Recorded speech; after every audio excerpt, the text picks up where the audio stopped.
to Stihl Incorporated's Chainsaw Safety, Maintenance, and Operation. This program has been developed to give chainsaw operators the basic information needed to properly and safely use a chainsaw. Although this program will cover a wide variety of subjects, Stihl always recommends that before you operate your chainsaw, read and fully understand your owner's manual. This manual will cover the important items that will be specific to your chainsaw's design, features, and operation. There are some basic rules to follow when limbing a tree on the ground. First, always begin limbing from the base of the tree, moving your way upward. Whenever possible, keep the log between you and the limb you're cutting. Make sure that you have good solid footing at all times. Never stand on the log, and never hold the saw with one hand while cutting. Always hold the saw with both hands, a firm grip, fingers and thumbs fully engaged around the handles. If the log is located on a slope, always stand on the uphill side of the log, so if it rolls away from you. If the log is supported by limbs on the underside of the tree, leave these limbs for last, as they will help support the tree during your work. Be cautious when cutting a limb from the bottom or underbucking. The limb may tend to close in the cut, resulting in a pinched chain and guide bar.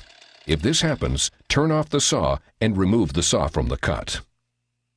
This is a limb that is under pressure, referred to as a spring pull. These can be very dangerous, as they can spring back towards you with a great amount of force when cut. This can cause you to lose control of the chainsaw or result in severe or fatal injury. Be very cautious when cutting spring pulls. Release the tension by making multiple shallow cuts on the outside of the arc, with you standing at the center of the arc.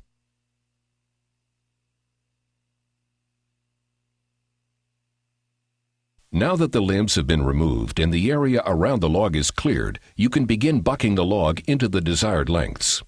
If your log is still suspended by lower branches, your job may be easier if you begin bucking from the top of the tree, as long as you're not cutting above shoulder height or have to reach. Then begin working down toward the butt. With the tree suspended off the ground, usually the sections you cut will drop effortlessly to the ground. Notice how our chainsaw operator is using his spikes to steady the saw while he is cutting. It's also a good idea to position your body away from the uncut portion of the log. This will create a clear zone for you to move in the event the log were to shift or move.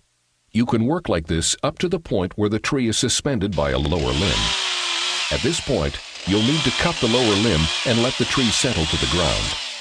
Be very cautious when doing this and predetermine which way the log will drop or roll when the bottom limbs are removed. You'll want to position yourself on the opposite side of the log's movement, and be cautious of your bar pinching in the cut, as these limbs will usually be under a considerable amount of pressure. If you are bucking a log that is laying on the ground, there are a few things you'll need to know to perform this work properly. First, remember that if you touch the ground with a moving saw chain, even if it's for a split second, this will be enough to dull your chain.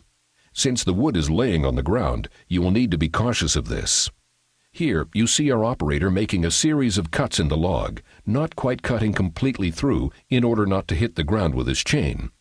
Once he has completed this series of cuts, he will roll the log over 180 degrees and finish the cut.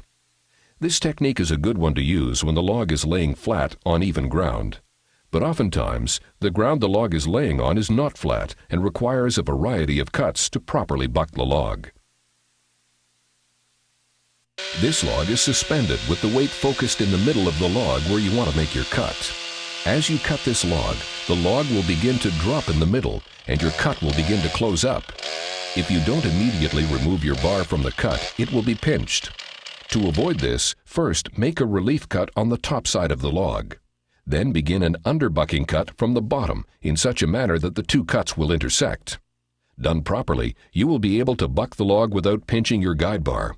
But this takes a lot of practice and skill and is usually best left for a professional chainsaw operator. This log is suspended, but the weight of the tree is on the ends of the log. This means if you were to buck this log, the log will tend to move upwards when cut. If this is the case, you'll do just the opposite that you did on the previous log by making your relief cut on the bottom and the finishing cut from the top. On either method, you can also use your plastic wedges to help keep the logs from closing in the final cuts. This is typical storm damage, where several damaged trees are intertwined in various positions. This work should be done by professionals only. The amount of risk and unsafe conditions that exist in multiple trees being blown down and the skill needed to work on these trees is tremendous. If you must work on storm-damaged trees, always drag the trees into the clear with a heavy vehicle such as a tractor or bulldozer before cutting them. Here is some damage around wires. Again, this work must be left up to professionals with the right equipment and training. We hope that this program will help make your chainsaw cutting experience a safer and more enjoyable one. For further information about your Stihl chainsaw, see your authorized Stihl dealer. For more information on Stihl, please see our website at stihlusa.com or phone us at 1-800-GO-STIHL.